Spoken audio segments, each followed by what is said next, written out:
Muy bien, jóvenes. Antes de poder continuar con la sesión, voy a tomarme unos 5 o 10 minutos para poder comentarles la estructura de la diploma de especialización en seguridad, salud ocupacional y medio ambiente. Y básicamente porque muchos de ustedes me han estado preguntando la estructura de la diploma y si es que hay algún tipo de descuento para los participantes que están llevando el curso libre.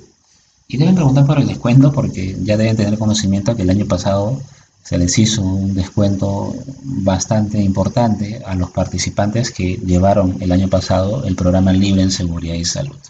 Primero que un programa de especialización no tiene comparación con una diploma de especialización. Y básicamente porque las diplomas de especialización son estudios de mayor envergadura. Y obviamente la dinámica también es otra. La cantidad de horas también es otra. Y tendría usted que revisar cuáles son sus necesidades y cuáles son sus expectativas como profesional. Hay muchas empresas que te lo demarcan muy clarito, ¿no? Te señalan que sí o sí tienes que tener una diploma para poder postular al puesto de trabajo. Hay otras que no. Hay otras que te dicen un programa de especialización es suficiente. Entonces, el rótulo de este documento, cuando el participante termina el programa, se llama así, Diploma de Especialización en Seguridad, Salud Ocupacional y Medio Ambiente. En este caso es una edición especial, es la primera edición que están sacando con el contexto del COVID. Y eso es porque, bueno, ya la universidad les ha autorizado la edición de esta diploma. Esta diploma se encuentra acreditada por la Universidad Nacional de Ingeniería. Eso significa de que pasa todos sus procesos de evaluación académica, evaluación de exámenes y todos los procesos que se requieren para poder acreditar un programa con la casa de estudios. La Universidad Nacional de Ingeniería no necesita mayor presentación, es una de las casas de estudios más reconocidas a nivel nacional y a nivel de América del Sur. Bueno, la finalidad de la diploma de especialización es formar líderes en materia de seguridad y salud en el trabajo. Bueno, la empresa es una de las empresas también de mayor reconocimiento a nivel nacional en programas de especialización en temas relacionados a seguridad, salud ocupacional, medio ambiente, sistemas integrados de gestión u otros. Los módulos que componen esta diploma son 6 módulos. El primer módulo es el módulo de gestión de seguridad y salud en el trabajo.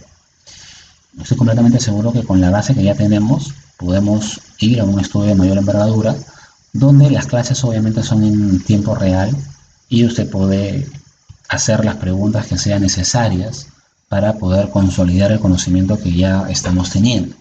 El módulo 1 entonces de esa diploma de especialización es el módulo de seguridad y salud en el trabajo. El módulo 2 es el módulo de gestión de seguridad y salud en el trabajo en el contexto del COVID-19, que también lo vamos a desarrollar en el curso libre, pero en el curso libre es una visión un poquito más general, ¿no? Si queremos un análisis mucho más exhaustivo, obviamente tendremos que recurrir a un estudio de mayor envergadura y si obviamente queremos hacer todas las consultas necesarias, también. El módulo 3 es el módulo de higiene ocupacional, acá sí se desarrollan todos los agentes ocupacionales. El módulo 4 es el módulo de interpretación e implementación de la norma ISO 45001. Todo lo que hemos visto en 2 horas, acá lo desarrollamos en 3 clases, clases en vivo, y cada clase creo que tiene más de 4 horas. El módulo 5 es el módulo de gestión ambiental y el módulo 6 es el módulo de liderazgo, coaching y marketing personal. Ese módulo personalmente es uno de los módulos más importantes de la estructura, porque en ese módulo vamos a aprender cómo desarrollar nuestras habilidades blandas y cómo poder aplicarlas a nivel profesional. Cuando toquemos la cláusula 7.3 de toma de conciencia, les voy a hablar un poquito de qué es el coaching, cuál es la importancia del coaching hoy en día en el tema de seguridad y salud en el trabajo. Y el marketing personal es fundamental hoy en día porque en un mundo tan competitivo y mucho más en la cultura que se está viviendo, si usted no sabe vender sus servicios, es muy difícil que usted pueda posicionarse.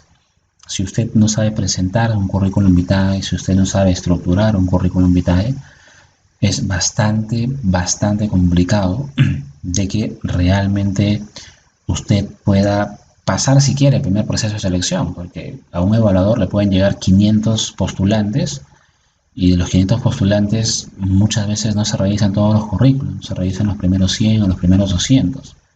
Y de esos primeros 100 o primeros 200, mucho impacta la forma en la cual usted presenta su currículum. Y lamentablemente a veces el currículum de Juan dice la misma descripción del currículum de Pedro.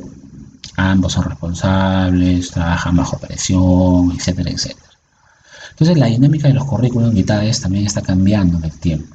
Entonces lo que busca ese módulo es potenciar sus habilidades blandas y potenciar sus habilidades de poder venderse como profesionales para efectos de cualquier proceso de selección. Un módulo bastante interesante que nació como necesidad de nuestros participantes para poder mejorar su posición laboral en un mercado tan competitivo y mucho más en esta coyuntura. Bueno, y hay dos módulos complementarios, como es el módulo de la norma internacional ISO 14001, alineada a la gestión ambiental, y el módulo 8, que vendría a ser el módulo de gestión integral de residuos sólidos.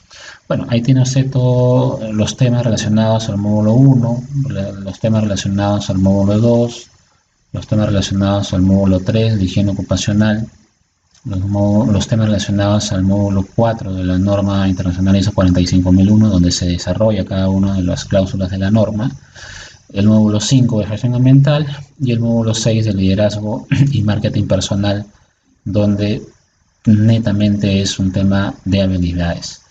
Si usted no tiene oportunidad de poder llevar la diploma por N razones, por tiempo, porque lo considera que ya conoce los temas, de repente este módulo trate de buscarlo en otro lado o en donde usted quiera estudiarlo. Es muy, muy importante, mucho más si nos vamos a dedicar a la seguridad y salud en el trabajo. Las diplomas de especialización cuentan con 2 talleres, que sí son talleres presenciales en temas de monitoreos tanto ocupacional como talleres de monitoreo ambiental. Estos talleres ya se están programando con algunos grupos de forma presencial, obviamente respetando todas las condiciones sanitarias. Hay algunos talleres que sí están programados en varios meses para que puedan desarrollarlo. En el taller ocupacional lo que se busca es complementar todo el tema técnico que se analiza de forma teórica.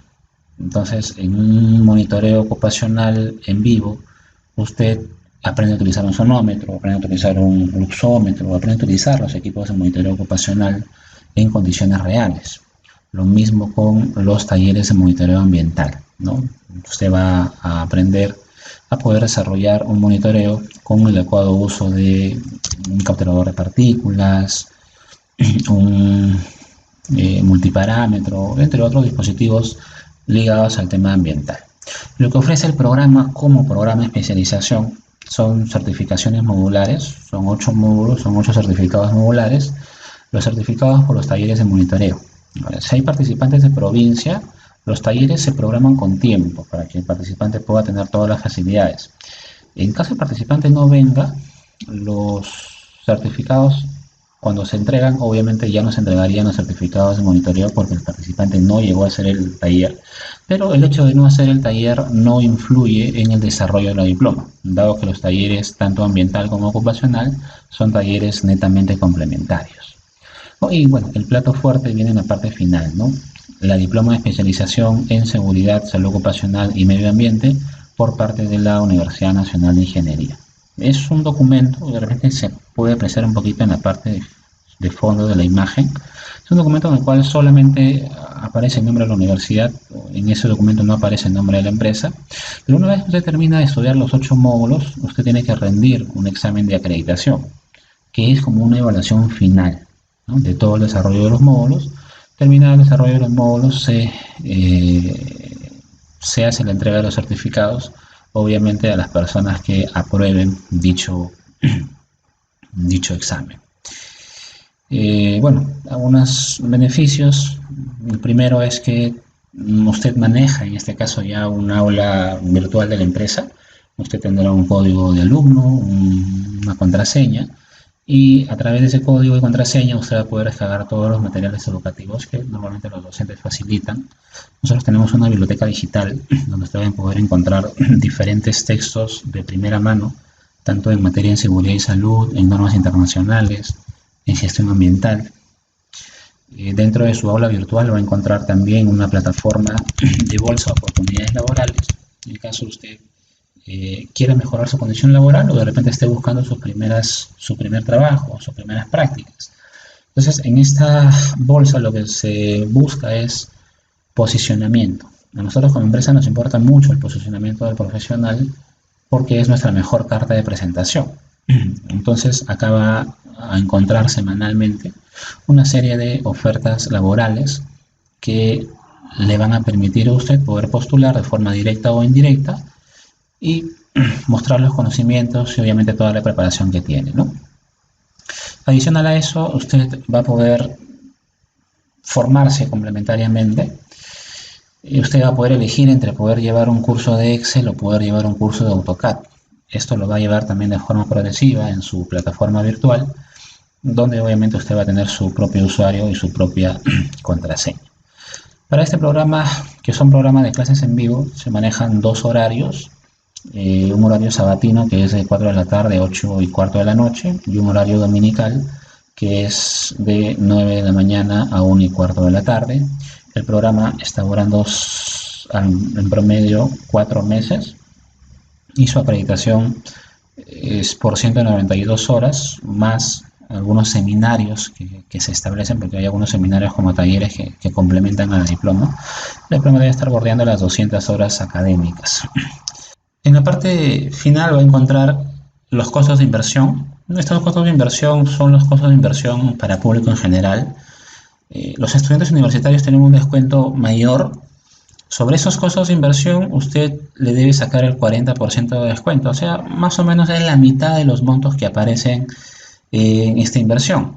Y se les hace un descuento adicional, me parece, si son participantes de grupos.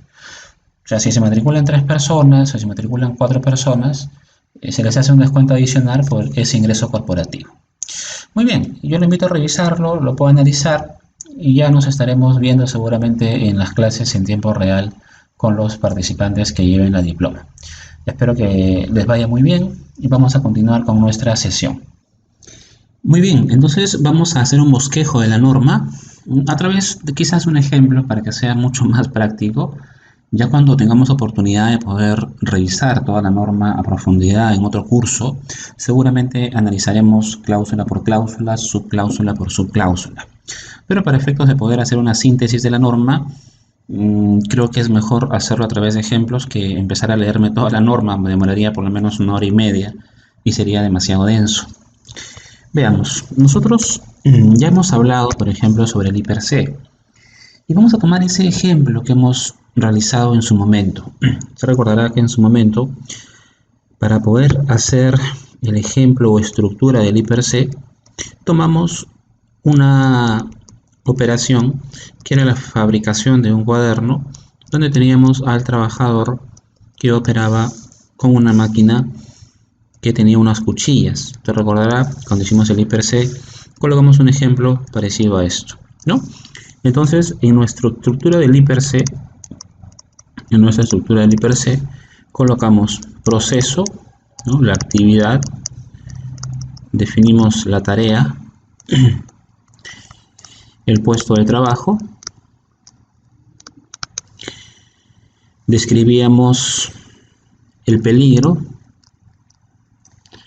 describíamos el riesgo en términos del famoso evento peligroso y en términos del daño, y luego veníamos con la valoración del nivel de riesgo.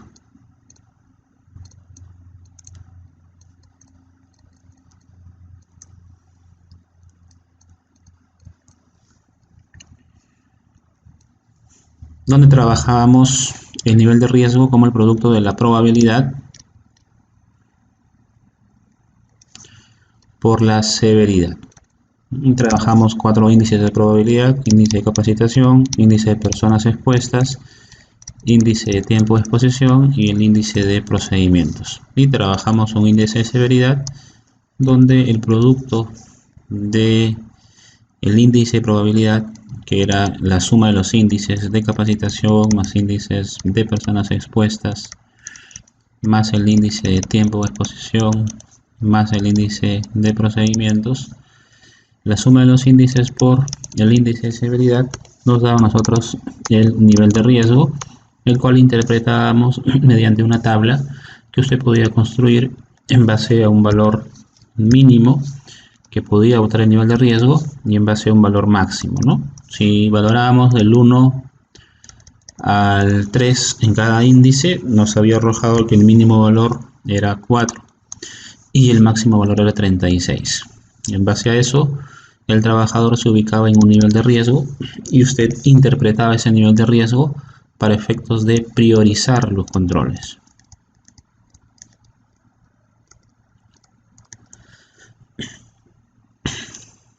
Cuando nosotros empezamos a identificar los peligros, habíamos tomado la definición que aparece en la norma internacional. La norma internacional nos define el peligro. Esta definición que nos da la norma internacional ISO 45001, recordemos que las vamos a encontrar todas las definiciones en la cláusula 3. La definición precisa de peligro está en la cláusula 3.19.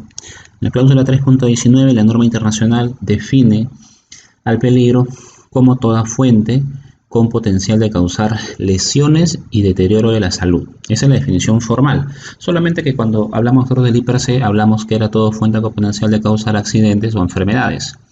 Recordemos que hemos mencionado que la norma no hace referencia a accidentes y enfermedades, tiene otra terminología en ese aspecto, por lo que el peligro lo define como toda fuente con potencial de causar lesión y deterioro de la salud. Ya hemos definido qué es lesión y deterioro de la salud, que está definida en la cláusula 3.18. Asimismo, la norma nos define qué es riesgo.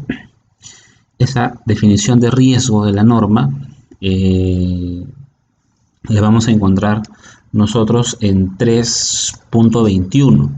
En 3.21 la norma nos define qué es un riesgo asociado a la seguridad y salud en el trabajo y la define como la combinación de la probabilidad de que ocurra un evento o exposición peligrosa relacionados obviamente con el trabajo y la severidad de la lesión y deterioro de la salud que pueda ocasionar dicho evento o dicha exposición, ¿no? Y justamente con esa definición habíamos mencionado que la mejor forma de poder describir el peligro, describir el riesgo, era señalando el riesgo como la combinación de un evento peligroso y del daño, ¿no?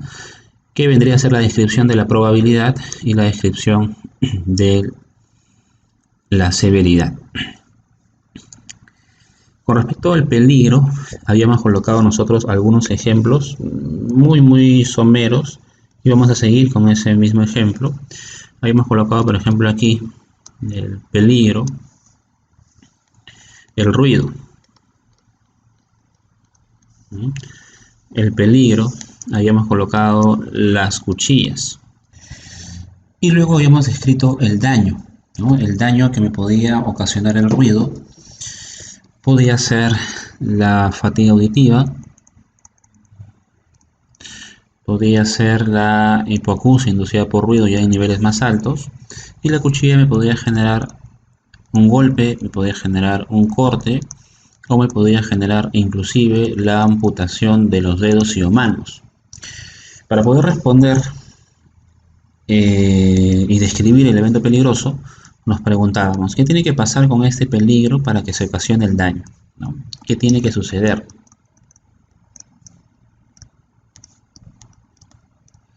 ¿Qué tiene que suceder con el ruido para que ese ruido me genere una pérdida de la audición, ¿no? Y aquí habíamos dado respuesta y hemos colocado que era la exposición a niveles elevados de ruido. La exposición al ruido, técnicamente aprenderemos que es la sobreexposición un poquito más adelante. ¿Qué tiene que suceder con las cuchillas para que las cuchillas me generen el golpe, el corte o la amputación? Tenía el trabajador que manipular las cuchillas, ¿no? Cuando el trabajador manipula las cuchillas, cuando éstas se encuentran en movimiento, eso me generaba el evento peligroso. Si es que no hay evento, no hay daño. Si es que no hay evento, el riesgo es cero, porque el evento es lo que me da la probabilidad. Y luego de esto, valorábamos nosotros el riesgo, como hemos descrito aquí, para poder priorizar los controles que íbamos a implementar. ¿Y qué controles podíamos implementar? Bueno, para el ruido podíamos implementar capacitación. Si hay recursos, podríamos implementar equipos de protección personal, monitoreos de ruido para ver cómo está yendo el ruido, los exámenes médicos ocupacionales, tendríamos que ver si es que están abarcando o no las audiometrías. Para las cuchillas, actualizar los procedimientos de trabajo, poder colocarle guardas de seguridad,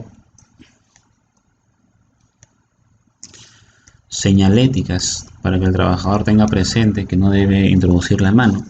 Y estos venían a ser nuestros famosos controles, ¿no? Entonces teníamos aquí nuestro peligro, teníamos el riesgo y teníamos nuestro control. Y este control seguía el orden de la famosa jerarquía de controles, ¿no? Para efectos de la implementación, la jerarquía de controles, también lo hemos comentado, el orden de eliminar, sustituir, aplicar control de ingeniería, control administrativo y en última instancia colocar el EPP.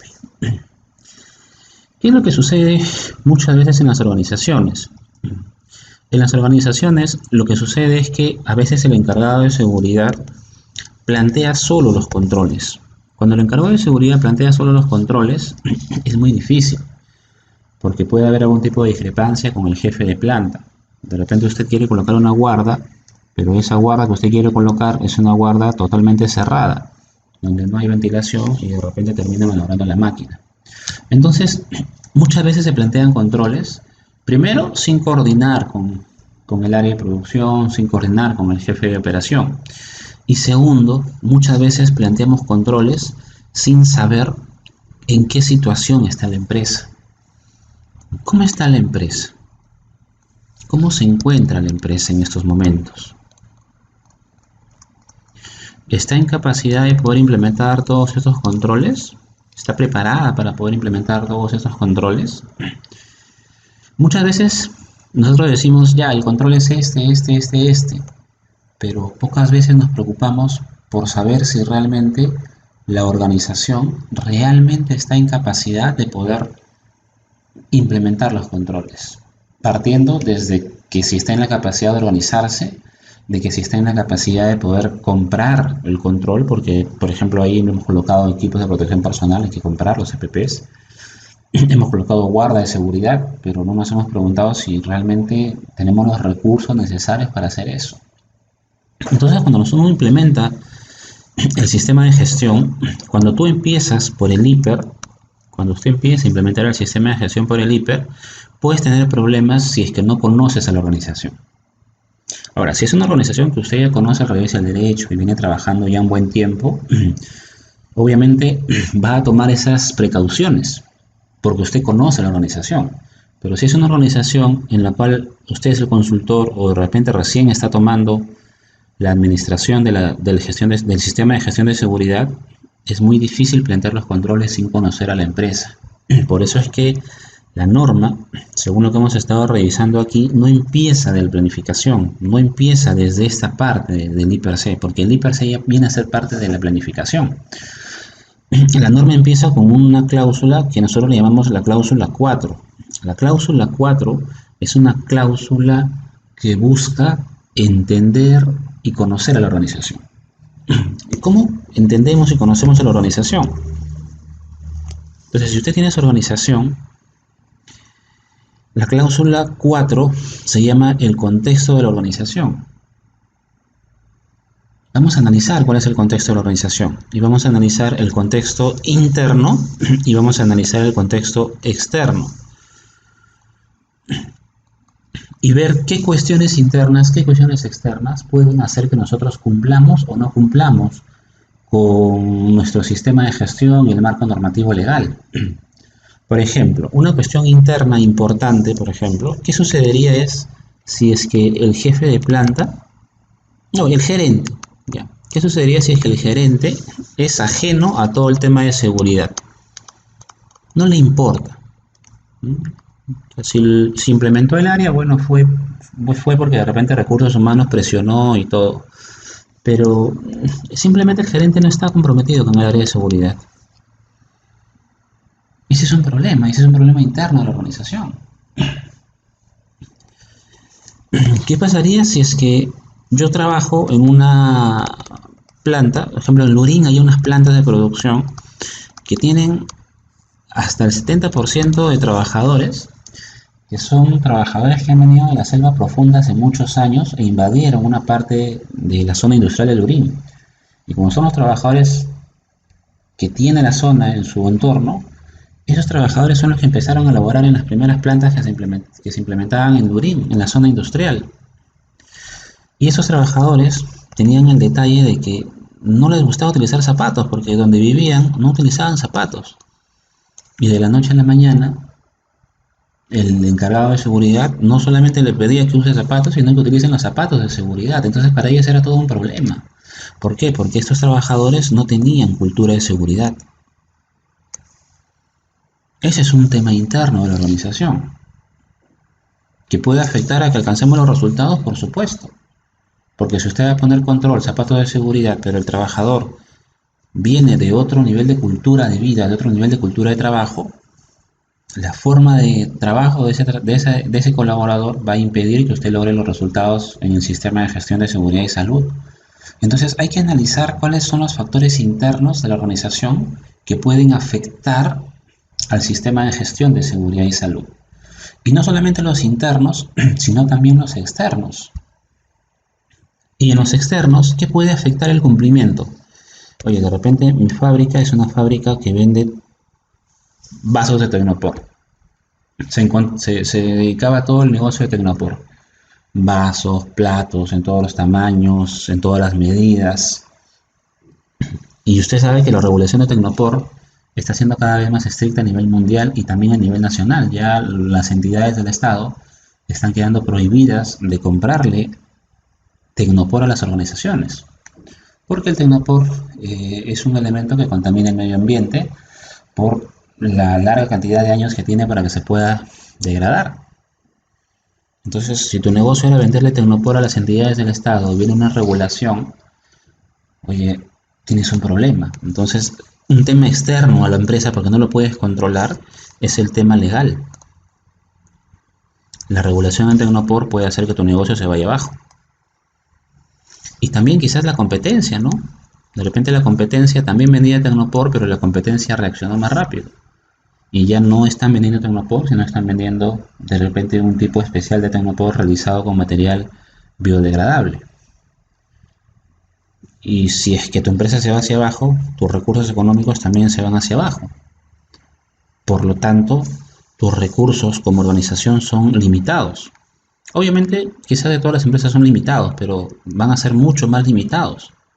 Y si la organización tiene que sacrificar muchas veces, aunque no es lo correcto, si tienes que sacrificar entre la producción, la calidad y la seguridad por un tema de recursos económicos, lamentablemente muchas organizaciones van a optar por sacrificar el tema de seguridad y obviamente ya los objetivos no se van a cumplir. Entonces, ese es un análisis externo.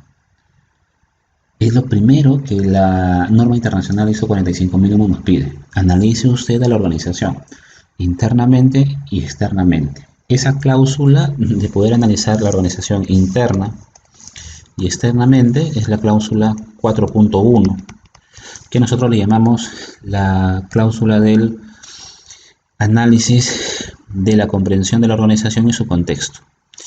Ahora, como ya estamos comprendiendo cuál es la situación de la organización, la norma también nos pide, analiza ahora con quiénes nos vamos a relacionar como empresa. Porque una empresa no trabaja sola, muchas veces necesita de proveedores, necesita de contratistas, necesita de proveedores, ¿no? Y obviamente también necesita de esos clientes.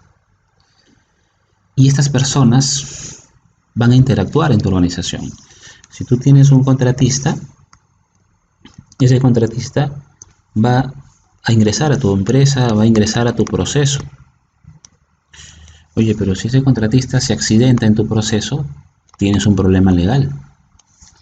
Segundo, de que obviamente si él se accidenta en tu empresa, tus objetivos en materia de seguridad y salud también se van a venir abajo. Porque porque seguramente tu objetivo es no tener accidentes ni tener enfermedades.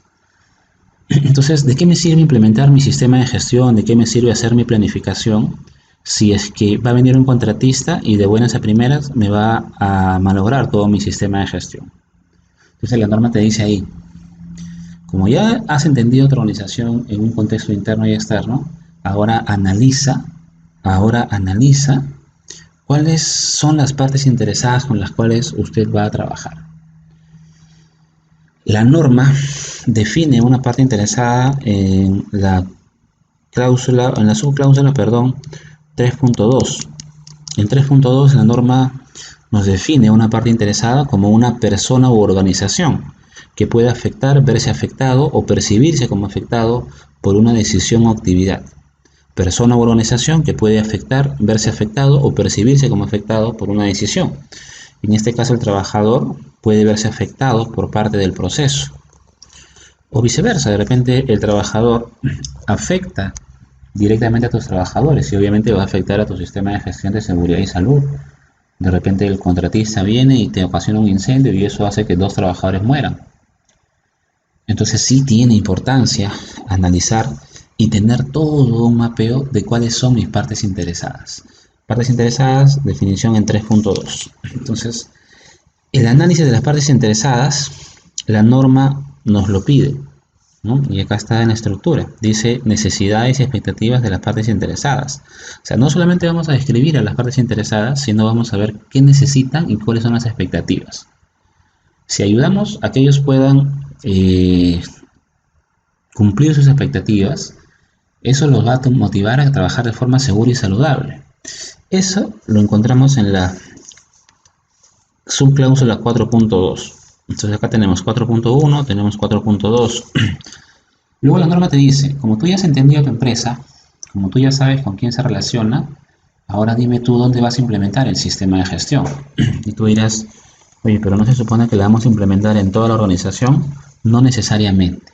La Ley de Seguridad y Salud en el Trabajo, la Ley 29783, sí, de arranque tienes que implementar el sistema de gestión en toda tu organización. O sea, nunca te va a venir una fila y tú le vas a decir, bueno, he implementado solamente en producción porque es el más riesgoso, pero mi logística, mi ventas no tiene implementado nada de seguridad. Obviamente te van a multar. Sin embargo, la norma internacional no. Primero, es voluntaria, no tiene ningún proceso de sanción ni multa. Segundo, es que no te va a sancionar, pero sí te dice la norma, define tú mismo dónde vas a implementarlo. Siempre que el lugar que tú vayas a elegir, de repente tú eliges todo este proceso, tenga implicancias sobre la seguridad y salud del trabajador.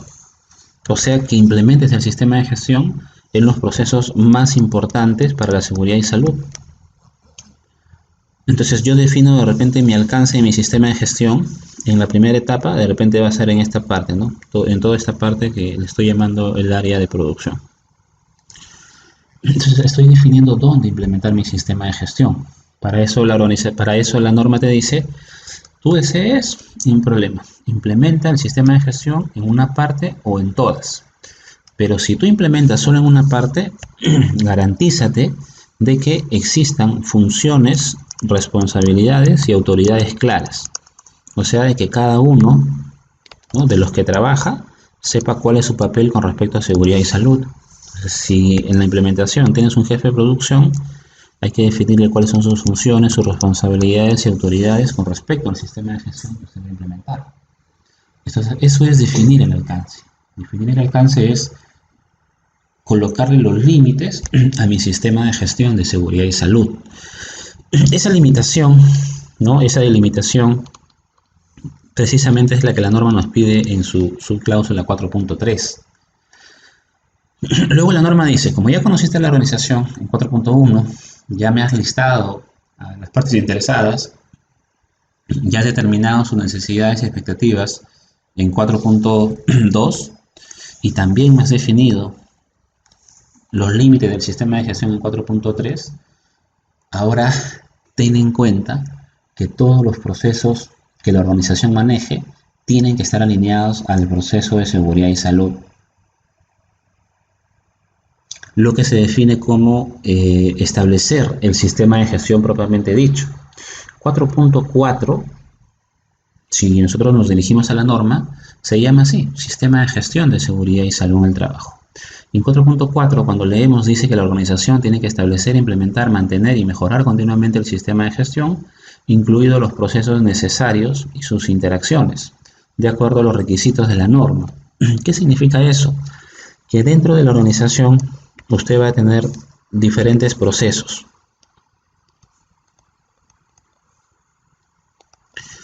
Todos los procesos tienen que estar alineados al sistema de gestión de seguridad y salud. Porque no sería correcto que usted implemente el sistema de gestión y producción, ¿no? El área de producción, si tenga parámetros de seguridad y logística no.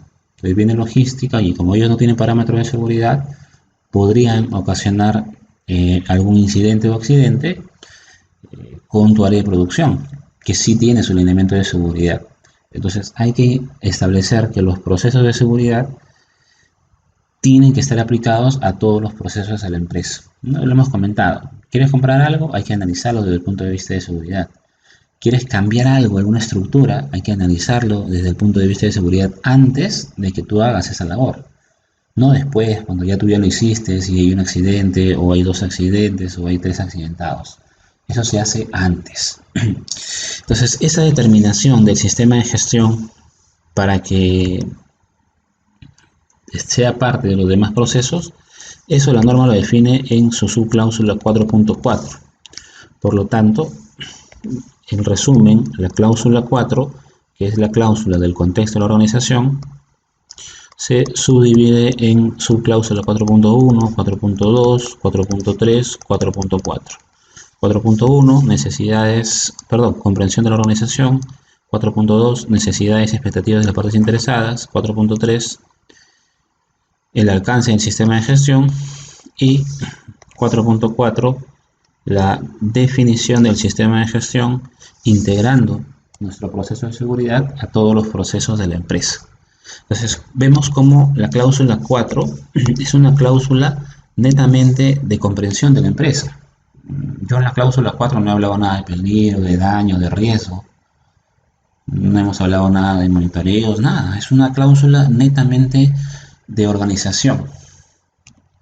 Luego de la cláusula 4, usted recordará en la lámina que teníamos en el ciclo de Deming esa parte de la cláusula 4, ¿no? Entonces ahí está 4.1, 4.2, 4.3 y 4.4. Y antes de entrar a la cláusula de la planificación, antes de entrar al ciclo PHVA, teníamos que pasar por la cláusula 5. Y la cláusula 5 es la famosa cláusula de liderazgo. Esa cláusula 5, que es la cláusula de liderazgo, nos va a hablar en primera instancia sobre la importancia del liderazgo. ¿Qué importancia tiene el liderazgo en el sistema de gestión de seguridad y salud? ¿Cómo la alta dirección va a demostrar su liderazgo? Y tiene que mostrarlo. Recordemos que en los antecedentes nos habla que la organización puede delegar una autoridad, pero no puede delegar la responsabilidad ni el liderazgo. Entonces, lo que hace 5.1 es simplemente toma los criterios para que la organización demuestre su liderazgo. Por ejemplo, si la alta dirección sí brinda recursos, establece cada año un presupuesto, el solo hecho de que asigne un presupuesto es una forma en la cual la organización demuestra su liderazgo. Entonces 5.1 no nos pide nada, en realidad es líneas generales de cómo la organización puede demostrar su liderazgo. Donde siempre estamos es en 5.2, ¿no? Y en 5.2 nosotros tenemos la famosa política en materia de seguridad y salud en el trabajo. ¿Y qué era la política? Recordemos que la política era un documento, porque el concepto no va a cambiar, ¿eh? La política era un documento en la cual la alta dirección establece ¿qué cosa? Establece un compromiso para trabajar temas de seguridad y salud. En la ley de seguridad y salud habían 5 compromisos. Acá en ISO 45001 también hay 5 compromisos. ¿Cuáles son esos 5 compromisos que aparecen en ISO 45001? Primer compromiso, que la organización se comprometa a proporcionar lugares seguros y saludables. Seguros para que el trabajador no accidente y saludables para que el trabajador no enferme. Primer compromiso. Segundo compromiso, cumplir los requisitos legales y otros compromisos. Ese compromiso es parecido, ¿no? Es casi igual al que teníamos también en la política en materia de seguridad y salud. Tercer compromiso, eliminar peligros y reducir riesgos. Siempre va a ser la orientación, elimina un peligro. Si tú eliminas el peligro, automáticamente estás anulando el riesgo, salvo que haya otros peligros asociados. Cuarto compromiso, la mejora continua del sistema de gestión. Y la mejora continua del sistema de gestión es un compromiso que también aparece en la política de la ley 29783, ¿verdad? Sí, también aparece. El quinto compromiso es el de la consulta y participación de los trabajadores, que también aparece en la ley 29783. Entonces, los compromisos de la política son parecidos a los de la ley 29783, tiene algunas pequeñas diferencias. Entonces, la organización se va a comprometer, ¿no? La organización se va a comprometer a implementar la política en materia de seguridad y salud en el trabajo. La política entonces la vamos a encontrar en la subcláusula 5.2, política en 5.2. Ahora, con respecto al tema de la política, quien va a asumir el compromiso, ya sabemos que es la alta dirección. Pero ¿cuál va a ser el papel de los demás miembros de la organización? El papel de los gerentes, el papel de los jefes de planta, el papel de los supervisores, el papel de los coordinadores y quizás el papel de los operarios de producción. ¿Cuál es el papel de cada uno de ellos con respecto al sistema de seguridad? Ese papel que cada uno de ellos va a tener con respecto al sistema de seguridad y salud en el trabajo, la norma nos va a pedir implementar en la cláusula 5.3. Vamos a colocar cláusula 5.3. Esa cláusula se llama roles, responsabilidades y autoridades. Si quisiéramos hacer un paralelo a la ley 29783, sería algo parecido a lo que nosotros conocemos como el Reglamento Interno de Seguridad y Salud en el Trabajo. Obviamente ya cuando llevemos el curso analizaremos a definición de un rol, una responsabilidad, una autoridad y daremos algunos ejemplos de implementación. Pero ahorita nos interesa tener la idea de qué es lo que busca 5.3, y lo que busca 5.3 es precisamente poder conocer cuál es el papel de cada uno. Y qué importante es que la alta dirección se comprometa, ¿no? Porque si la alta dirección se compromete, el compromiso está en 5.2 con la política, todos los que están abajo se van a comprometer. Porque ese gerente va a querer ser gerente general, ese jefe va a querer ser gerente, ese supervisor va a querer ser jefe, ¿no? Y obviamente esa carga los va a hacer cumplir lo que dice su jefe inmediato. Entonces hay una presión muy interesante que se marca aquí. Ahora, cada uno ya sabe su función, ya cada uno sabe su papel. Hay que determinar ahora mecanismos para que no solamente conozcan sus roles, sus responsabilidades y autoridades, sino para que este señor, que puede estar en cualquier parte de la organización, te pueda dar una sugerencia, te pueda dar un feedback con respecto al tema de seguridad y salud. Pero ¿cómo él se va a comunicar contigo para decirte que tiene una condición insegura, para decirte que el EPP está malogrado, para decirte que el EPP no le queda? ¿Cómo lo va a hacer? ¿Qué mecanismo vas a usar? Entonces la norma nos pide en 5.4 establece mecanismos de consulta y participación.